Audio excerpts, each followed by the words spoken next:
Good afternoon, everyone. Thank you very much for joining us on this first online session of the Poetry Africa Festival. This is Poetry Africa 2025, and our theme for this year is the architecture of social justice. And I'm really pleased to have a room full of poets whose work, in essence, speak back to it, but also I have interacted with them over the last few years through text and through performances, and I feel honored to have them in the same room so that they can finally meet each other and also have their work speak back to each other. And hopefully beyond this session, our viewers and our audience out there can also go back and research a bit of the work that the poets in the room are doing. This session in particular, like I said, is themed around the architecture of social justice. And the theme itself positions poetry as a structural force. It's like scaffolding, it's for equity, it's for inclusion and transformation. And what we are looking to do is interrogating the idea in which poetry itself speaks back to the idea of social justice.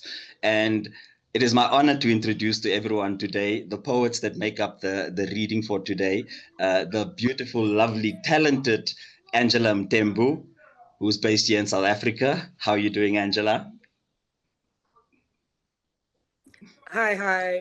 Hi, everyone. It's great to be here. Great. I would also love to introduce the world to, all the way from the USA, Ms. Celia Turner, who is joining us and I think ready also to do her reading. Celia, how are you? Doing well and just thrilled to be in such illustrious company. Beautiful. Love hearing that.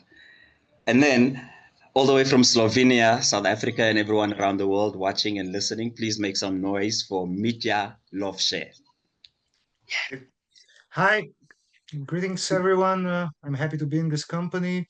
A bit nervous, and it's great to finally put the faces to the names that I read on the site. Yeah. Brilliant. Thank you, Mijta. It's beautiful to have you here.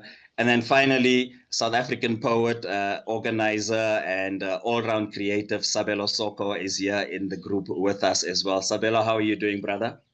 I'm well, my brother. How are you? Thank you for asking. I'm good. Yeah, I'm excited to be here. Thank you for having me. Yeah, thank you. Great. I'm just as thrilled to have all of you here, and I don't want to waste any more time. I really want to get into the meat of it all, which is to hear some poems from these great poets. So without any further ado, I'd love to introduce all of you to Angela Mthembu, who's also known as Angelyric. She's a multifaceted South African artist, a writer, a performer, and a cultural advocate whose work spans poetry, music, event management, and social activism. Her creative pursuits include her band, PG-13, and her evocative poetry aims to challenge the conformity and inspire social and political change. That's why you're here, Angela. So let's get into it. Perfect. The floor is yours.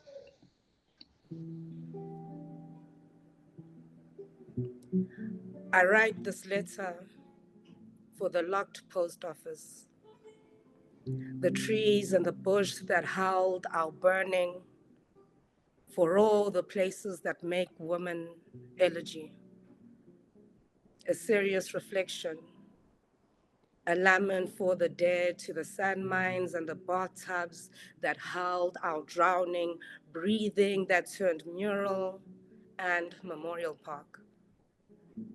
A letter to the bloodstains, the shredding of our uterus and all its contractions for all the things that make us her. A creator, a portal for the living, to the torn clothes and the closed off crime scenes, to the used rape kits and the ones that never made it off the shelves, to everything we've had to swallow. Our words, ourselves, even each other, the silence. A letter to the no's they did not hear. For the begaifu na yini agqoke kanje. All the things that make woman burial and burial site, this letter is addressed to our names. To the names we traded off for the bride prize and the ones we didn't. to the names that turned homicide into hashtag, dark alley into rally, sentence into slogan, to the names we sometimes forget. Botsofatso, Yunane, Le Karabo, and the ones we will force them to remember. Matikizela. This letter is addressed to our risen fists that tilted the balance scales of Lady Justice, to the survived by and the survivor, to the one that didn't, the one that did, and the one that still can. This letter turns to prayer. Yeah, so that one is called A Letter Turns to Prayer. And it's basically in tribute of all, like, the women we have lost, all the lives we have lost, and how social justice sometimes can translate through digital media. And I think it was only fitting, because this is an online session, to start with that poem and to show how social justice can stem further than just through physical protest. So yeah, the second one I'm gonna do is called 27's Lost Will and Testament. This one I wrote in response to Thabo Mbeki's I Am an African speech. So I hope you guys like it. 27's Lost Will and Testament. I am Mzansi, a soul of Azania, stretching alongside the Atlantic and Indian Ocean, the tip where the planet orbits, nurtured by the daughters of the Balubedi kingdoms, with sound mind and a no duress, fully understand the thunder drawn to the Mafari Peak and the gush of the Tugela River. In this disposition, declare this as my last will and testament.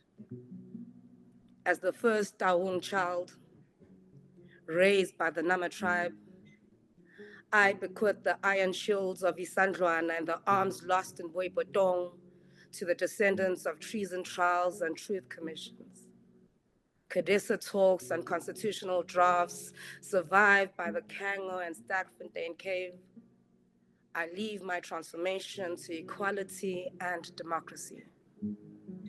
My beneficiaries have abandoned their khaki shorts and foreign tongues. Instead, they sit suited in revolutionary houses, screaming Amandla. I am Mzansi, a soul of Azania, declare with undue influence that this is my last will and testament. Yeah. One more. So most of my work is about the plight of the women's struggle, because often I'm asked, when you walk into a room, are you Black or are you woman first? And my answer is always going to be I'm woman first. So yeah, this one is called The Emergency Room. There is a neighborhood that is a collection of eclectic noises. It knows the sound of a punch that rests on skin. Sometimes it is not mine. In this neighborhood, it is loud. My split lips are wailing sirens, red revolving signals, warning functions attracting attention with its flicking light. You see, this is how the silent speak. The men are raging gods, shape-shifting their women into emergency rooms. Battered eyes are important entry points. Bruises show up without prior appointment in this neighborhood. It is women's wilted arms in need of immediate assistance. This neighborhood knows apologies that gift wrap necks. It knows ground floors that trace our figures. The woman can no longer differentiate between their bodies and trauma care units. They are traveling open wounds. Everything man touch is septic, but because it is on woman, it is not life-threatening enough. There are no casualties. This is no tragedy.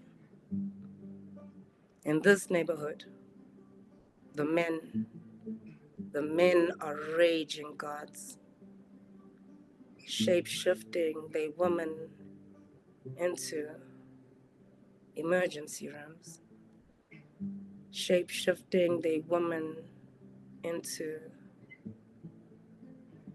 emergency rooms. Thank you guys so much. Oh, thank you, Angela. Yes, that was jarring and yeah, and quite rattling, but also it holds so much truth in light of, I guess, the scourge of gender-based violence that we witness in our country, but also just globally, you know. I want to ask you and it's a very interesting way in which you preceded the poem, you know, the question, am I woman or am I black when I enter into a room, you know? And as just a human being sometimes, you know, is it not frustrating to always have to live in response to what are you before you even get to show who you are, you know? And the poems themselves speak so beautifully and also so viscerally to, like I said, an issue that we are facing in South Africa in particular, you know, and it's always difficult to ignore the elephant in the room when it is the only elephant and it's occupying the entire room. And I think your poems did exactly that. It prodded us, and it's prompting us also to kind of interrogate the very things that you are mentioning in the poems, you know, men and their behavior and how we carry ourselves and how we exert ourselves and land in women, on women, and in their spaces. So thank you very much for that, Angela. Very jarring start to this. Thank you. Right, right. That's Angela Mthembu from South Africa, social activist, musician, leader of the band PG-13, and with a really sobering reading of also what it means to be a woman in the world today. Thank you very much, Angela. Our next poet hails all the way from Slovenia, and I've interacted with Mijta, forgive me, for quite some years online.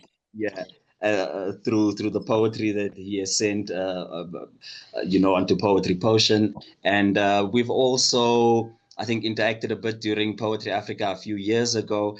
And Mijta is always, whenever I ask for his bio, he always submits such a humbling, like, you know, it's just me, I'm just a writer.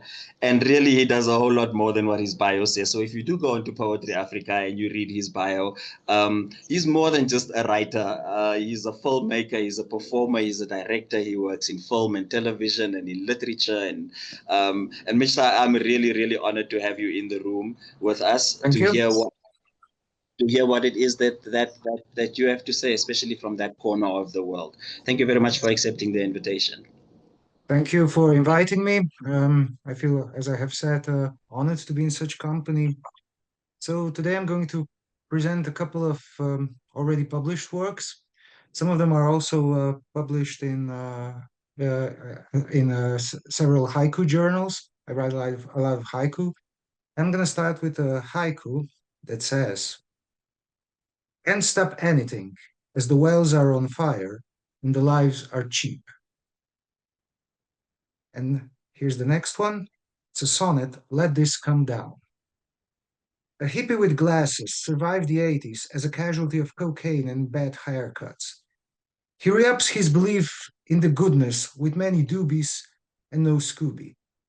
When he picks his flute, he notices a problem. There's no one around to pay attention to. Life just goes on, before all sets in. The next one deals with a historical figure, because the title says, Joyce would like a word. Alone is a way towards the riches the situation wrought in your patented dances. You hurt to live further from this, and they applaud for your courage. Since everyone saw what has happened then within the media complex, you signed your rights towards. Ah, the fragility of ego in the deserts of neon. Next one might be a bit too, thanks to the times we live in, unfortunately, a totalitarian dream come true. A cookie you gain shall remember this poem you read in the time. You had no worry this would be a crime soon. It was a short one. Next one is repeal. Not much has been offered as a consolation for your debt. You knew the letter shall come as you check the test results yet again. The word sorry doesn't work in the case of professionalism. The doctor in front of you is used to the specter of emotions shown afterwards. A note has been made to get an understanding of your end. You and your doctor sighed, and you shook hands to fulfill the contract. Whatever followed served the protocol. This much can be told at the moment. A train to Solzhenitsyn. The saying was loud, but you've deflected the wrong person for such a deed. The censorship won. You misspoke again as the salient got their happiness.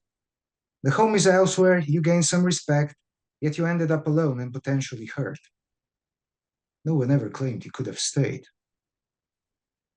Next one, late, Mr. Said, late. You are a stone now. Your life reduced to a place people visit to remember how you were like before you got holed up here. Unanswered. The storm stopped. No one returned towards the beach. Everyone left. The waves crashed. The shells smiled, as they should have. They are free now. No tourist is here. The gulls return and greet the shells. They have won. For how long? Let us leave this. Nietzsche's Regenschirm. A man asks you for a change while you stay beside yourself, since the firm you were a part of decided to tell you how to go away. This could go differently. One of them involves a police, so you take a deep breath to calm what you continue to exist as of now. You do give him some money as you become the person to walk into another chapter you will have, so you're still not sure on the story. The street is suddenly filled with rain. The man goes to buy an umbrella. And I'm going to finish with, as I like to call, a Slovene haiku, not because it's in Slovene, but because it talks about a typical Slovene pastime. We're drinking again. Our work's finally finished. Our livers are next. As I was saying, yes, because Slovenia is known for alcoholism, sadly. Many famous Slovene poets were, yeah, not me. Yeah. Yeah, I believe you. That was our next. I love that. Thank you so much, Mijta. That was amazing. You have this ability to just focus on the small, minute details that we sometimes just walk past and remind us that, life is made up of those things. Exactly that, a billion and millions of small details held together in a moment, and I really appreciate that. Also really thankful that we get a glimpse of the work, the essence of what it is you are writing about, which for me is because it doesn't seek to be pompous or overbearing. It gets straight to the point. It understands economy of words and making sure that the poem itself lives, so I think everyone now got a perfect example of that. You were just shooting them off, and I thoroughly enjoyed that. Thank you very much for that reading. Thank you. My pleasure. Ladies and gentlemen, next up, I would like for us to please welcome into this space And Celia Turner, forgive me. Celia Turner is a Loveland published poet who's from Northern Colorado. Yeah, she does a million things. Columbine Poets Annual Anthologies. She's published on Poetry Potion. She's the former winner of the Denver Women's Press Club, Unknown Writers Club, and she regularly studies poetry and attends readings, takes workshops and classes, as all poets should do. Celia, how are you doing?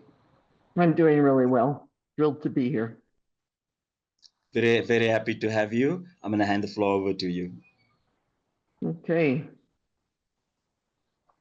So this is my most recent poem, and it's called Spacious Skies, ?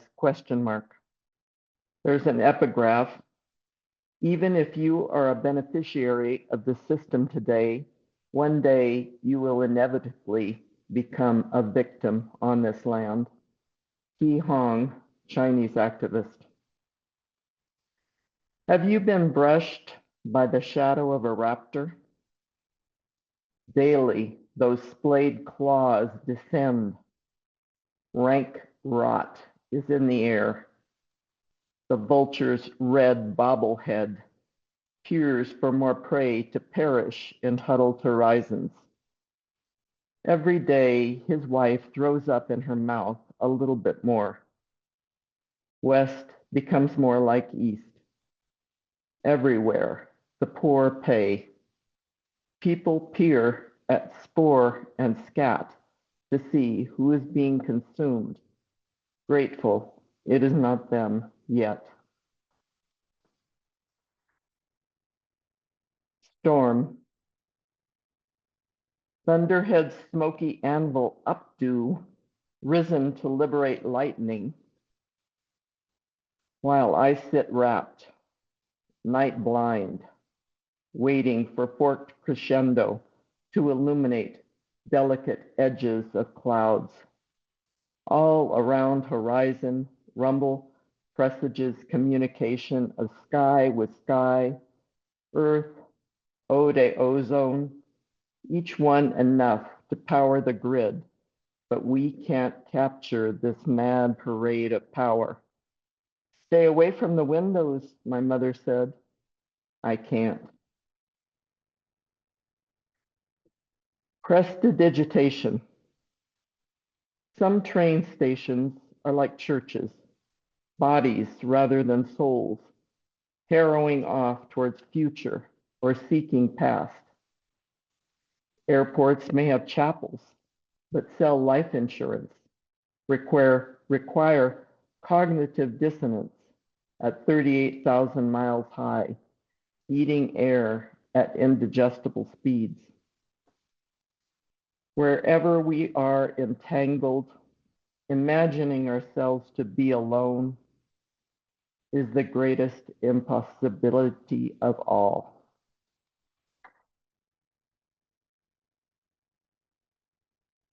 Ash and hope. Dust from destruction never settles, but lives in our bodies as self-hate, a constant chemical reaction. We have investigated for its atomic solution that we hesitate to employ because it would annihilate illusion of winning and so-called victors. Set capitalism, exploitation, and plunder of Earth back decades. We bathe in the blood of the lie that we are renewable energy in this malevolent form. Next poem involves LIDAR, short for light detection and ranging technology, which has been instrumental in identifying ancient structures, especially in forested areas. Down and dirty. A LIDAR scan of history reveals not morality, but simply the created opportunity for capitalism. For guns, you need excuses, otherwise known as people, which bring you to judgment, or a Pennsylvania Avenue arthritic finger pointing at a convenient target. When dealing in the scope of countries, many more weapons of mass destruction can be utilized than mere school, church, club, or store shootings. But fomenting the rationale for hate is always a good place to start. After all, what would other countries do without those jobs as we pollute their rivers instead of our own? Get your foot off my throat so I can put mine on yours.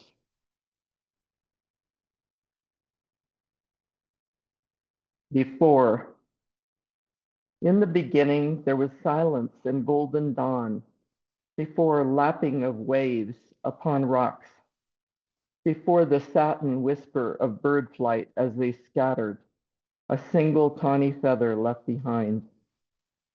Before we broke the boundaries of sound and sight with our conquer code, addition mentality, necklace of thirst, choking off the rivers and their yellow gold reflections. After havoc we handed down, we faced the unrelenting smoke-choked Titian sun, deflated in our failure. No ceremony, no ritual, no before.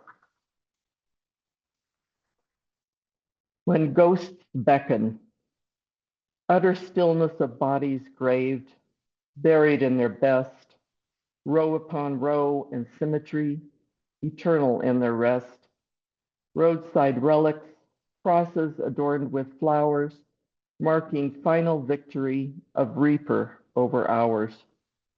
Dearly departed, snatched swiftly, twisted coffins to be carted, bereft we remain, tumble toward water, seeking level plain.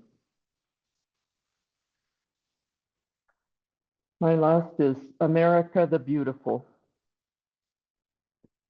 No need to send out sailing ships, nor priests hidden behind a cross. Give jobs, they will bite their lips, buckle easier under for a boss. Their rivers and land for plunder, we don't need to own, waste cleanup, their blunder, so far away from our home. Thank you. Oh, Celia, thank you so much. Oh, what a pleasure to hear you read those poems. But to also really speak back to the theme, which is the idea of social justice, you know. And I love what one of your poems was alluding to, the idea of once they are done with this group over here, you might be next, you know. Just because you are a vegetarian doesn't mean the bull won't attack you. And I actually want to ask you, in the context of your sort of political and social environment currently, which is I think at a fever pitch, you know, how Detestable. yeah, yeah, how important is it for you, or do you see any value in these poems resting in landing in the hearts of those that might be able to make a change? Or how important is it for you for the poetry to still, in all of this chaos, try and cut through, you know? Because sometimes it seems like a futile exercise, because poetry it's a slow burn. It'll get there one day when it gets to the person. But with considering the urgency and really just the if I could say the height of the anxiety that you guys are going through, how important is it for you for the poems to still do this type of work? Well, I think for myself as well as other poets, it's the only way we can get out our emotions. I mean, I do all the other things. I call our representatives, I go to demonstrations, but all these seem to fall on empty ears. There's such a vast divide. All I can hope for is that through the things I've named, people become more and more unwilling to accept what's happening. And Yeah. maybe there'll be a change in the elections, but it's going to take years to undo the destruction that's been done, the demolition of a democracy. But Yeah. I'm talking to people, all of you who have undergone some of this, preaching to the choir, so to speak. Yeah. And I thank you for your support. I thank you for this opportunity. I thank you that you realize that many over 50% feel as I do. Yeah. Yeah. No, and thank you very much, Celia, also for allowing us a glimpse into that through the poems, but also the response of what I would consider the sane people, the people that are using a bit of logic and love and empathy and understand that the world is dynamic and there's different versions of us, and if we live and see different versions of ourselves in others, then hate becomes almost non-existent, you know. And I think the poet's job or the poet's work is, apart from holding the mirror up to the world and saying this is what we look like, it is also to remind the world of how beautiful we look and how we look like each other, whether it is in spirit or you know, in verse and through our artistic expression, or just human ingenuity and all of that. And I think the work that we are doing in particular is part of the rebuilding of that psyche and that consciousness, you know, getting people back on the right track of just being decent human beings, which seems like a big task these days, but it's a pretty simple thing. Just be a decent human being, and all of that bleeds into the way you treat people, the way you treat groups of people around the same as you, and just people with opposing views, whether you agree with them or not as well, you know. Yeah, Well so said. I think, Very well yeah. said. Yeah, this is a beautiful learning lesson, for learning moment, I guess, for everyone who have their eyes on the geopolitical landscape and what's happening globally, really. But thank you very much, Celia, for your contribution to this. Really enjoyed that. Thank you.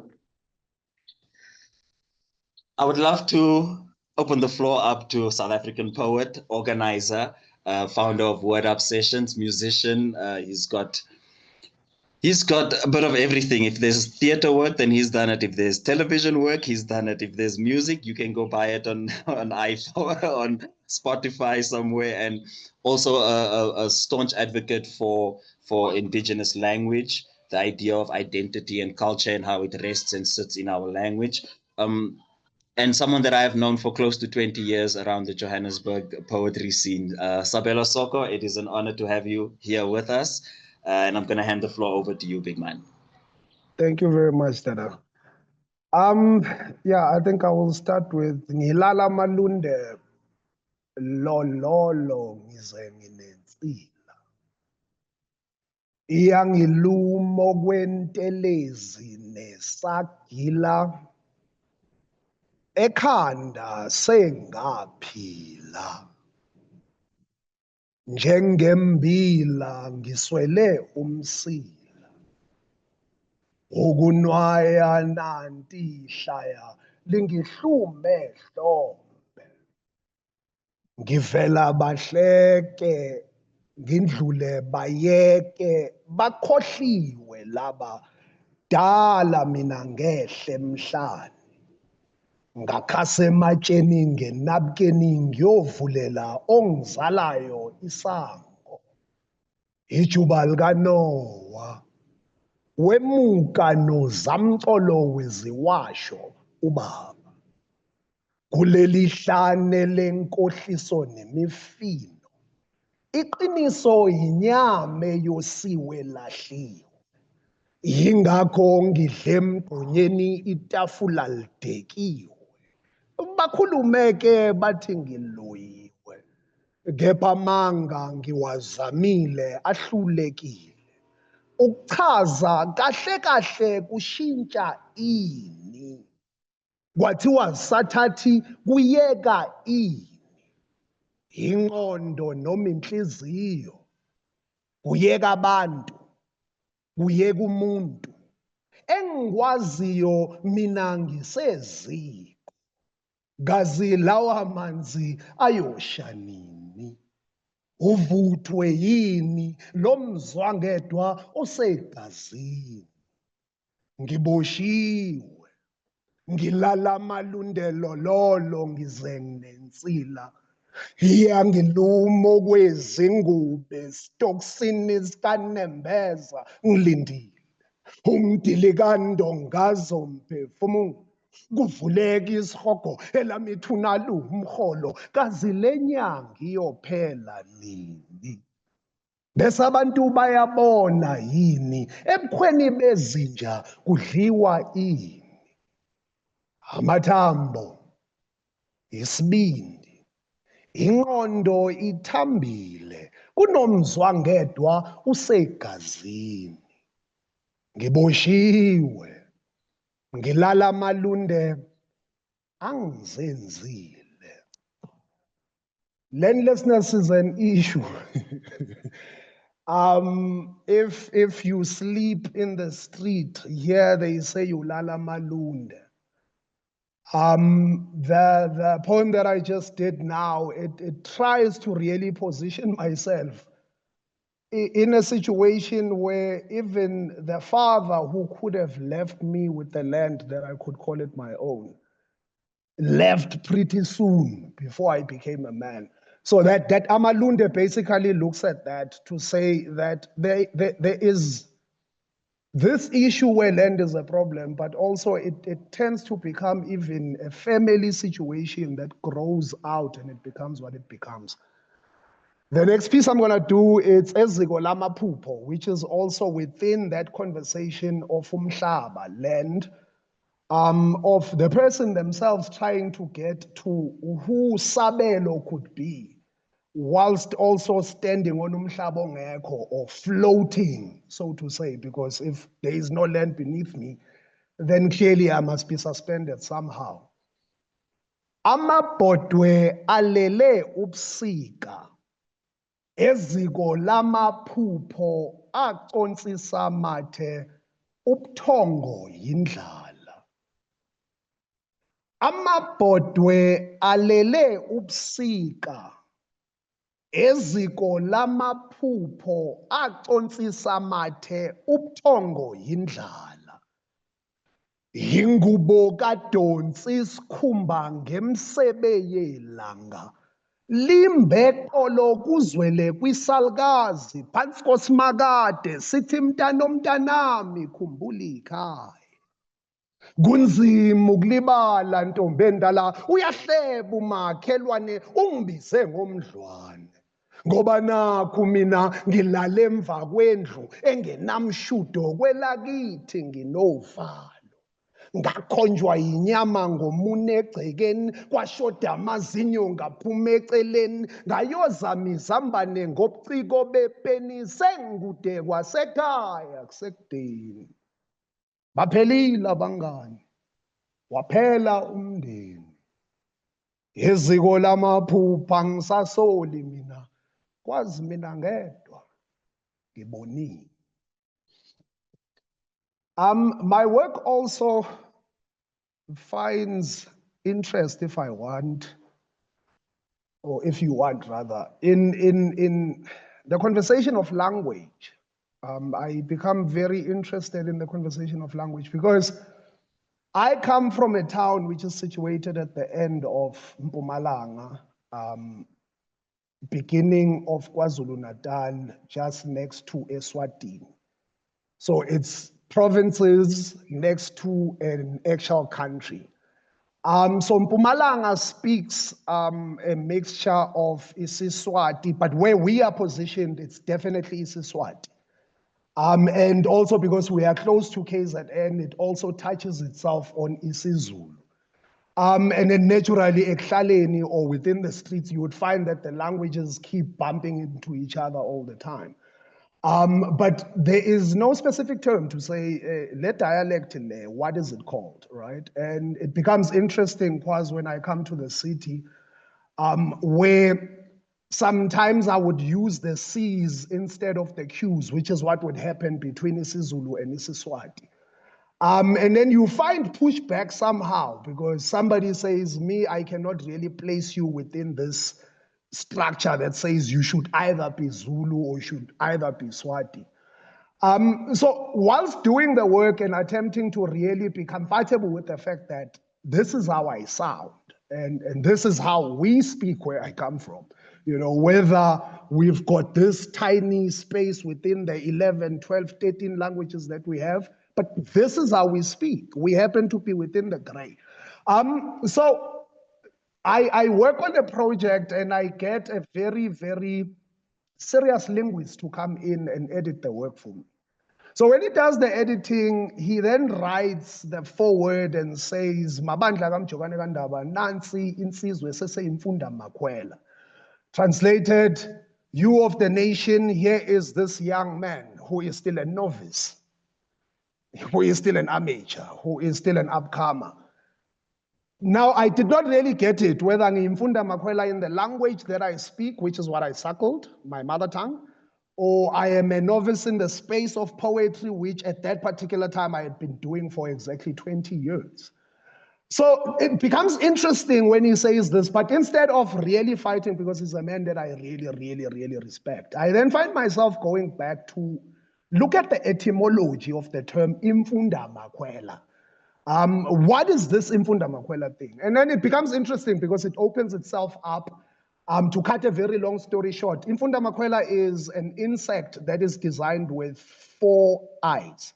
In English, it's called a whirligig beetle. You find it on top of the water. It keeps spinning around all the time, right? It has got 4 eyes. 2 of these eyes are able to see ngaphansi kwamanzi, underneath the water. The other 2 are able to see on top of amanzi. And in the street here, when we use language, we say a person who has got 4 eyes, like you, Mr. Roodt, umehlomane, which means intelligence, which means awareness, which means being able to look within and look above. So I become interested in the insect rather than the concept of being an amateur, right? And then I end up writing a piece titled An Ode to Imfunda Makhwela, which is basically a piece that I write when lockdown happens and there is really no way of making a living in this here city of ours. And for the first time, the city is quiet. And then the question is, what would Imfunda Makhwela do? Because it's got these 4 eyes that are able to see. It's also designed with wings that are able to allow it to fly out of the water should it happen that the water is drying out. Uyaheleza umoya, kushaya umoya, kwanyama kayipheli kusela mathambo, ethembe elingadele enkabeni yodumo, duma amathumbu. Busuku nemini kukhala amaxoxo, imbuyiso thina olusohlangothini lojomba endlini, uphila ngentshontsho kulo mthombo gebhu, imfunda makhwela yale kwasondo lesitimela esagugumbana magugo khokho sashona ogwini juli lojomba ngecala babo nintendele ebindwe yisidwa bathi indwa zemthonjeni lenyoni. Kazibhekeni, kazibhekeni, kazibhekeni, bathi indwa zemthonjeni lenyoni, kazibhekeni, kazibhekeni, kazibhekeni. Hey, impela abakhohliwe ukuthi thingahambi ihlalela izidleke senkonjane.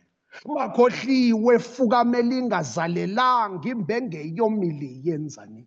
Bakhohliwe esingakwesimadlonzo akusiyinyoni inkwazi yazo ubhabula udliwe emanzini uyasinda nakho iphuma ngomoya. Funda makhwela imehlo manibhekile, umhlaba ushintshile. Ayizenyezi yona iyenzisisa, iyashesha iyantshuza inesigubhu somoya nempiko, yazisa indabuko nempilo. Esihlokweni solimi iyalunga, ishiya ikhwela lo msindo. Thank you very much, Quaz. Ngiyabonga.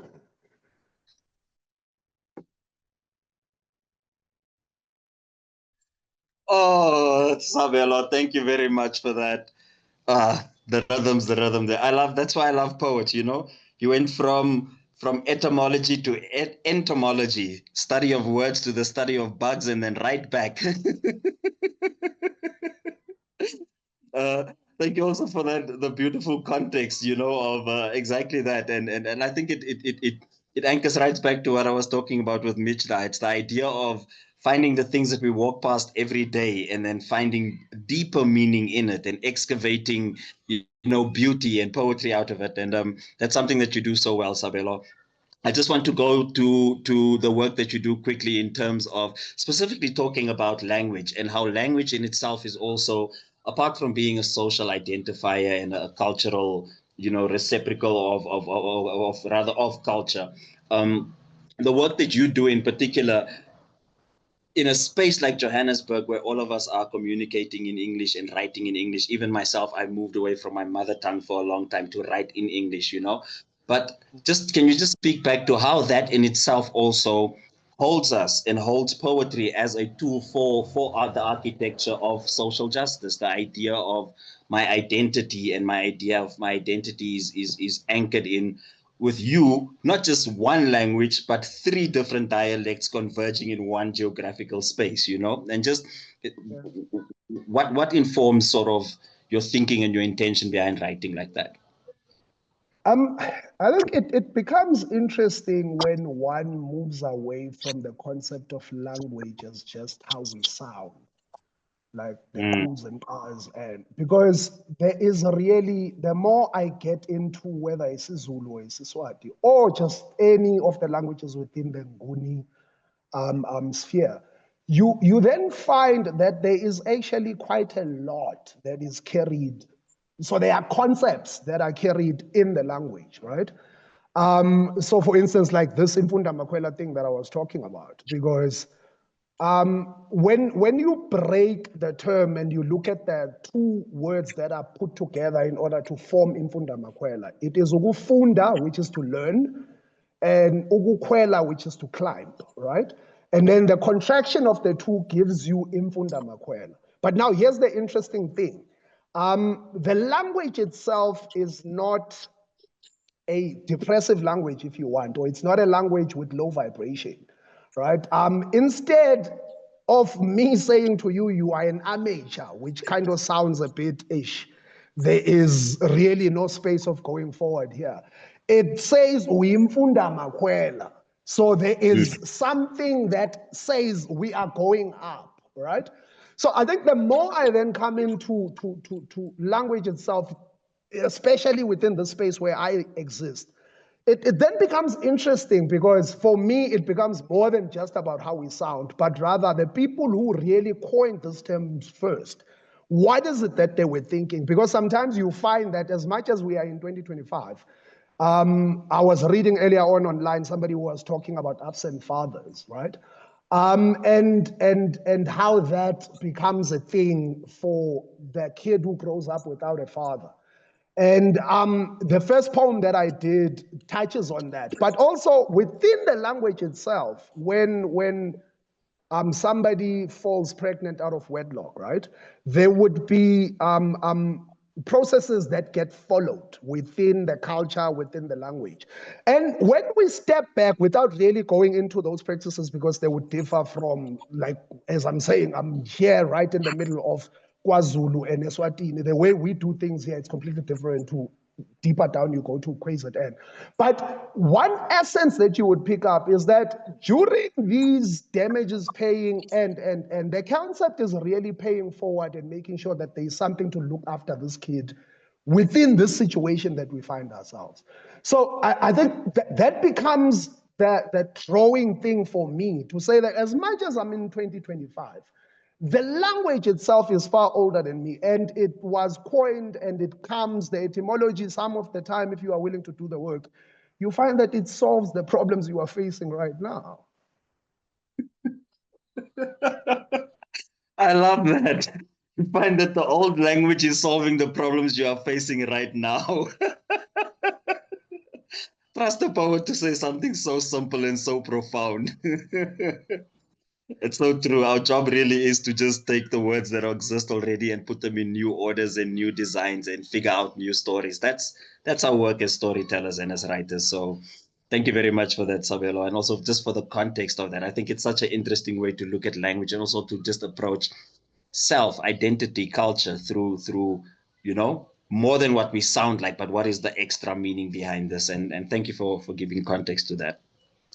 I want to take this moment again to just step back and say thank you to all four of our poets this afternoon, Angela Mthembu, Celia Turner, and Mijta Lovše. Thank you very much for your amazing readings and for joining us in this session. Is there anything you would like to say to our audience before we go? I think I want to just open the floor up to that. Even if it's just a goodbye, that's fine as well. Angela? This was really, really special. Thank you so much for inviting me. Thank you so much for putting me amongst people that I can constantly learn from. And I'm excited to actually see how my writing develops based on this exchange today. Thank you, Angela. Celia, any last parting words for our audience? Well, I'd just like to say thank you for the stories, the rhythm, the assonance, the beauty of the words. Even though I didn't understand all of them, I know I want to hear them in English someday. And I just feel my heart goes out to all of you. And thanks for history, thanks for the future that we all believe in, and the pledge not to forget. Beautiful. Mijta?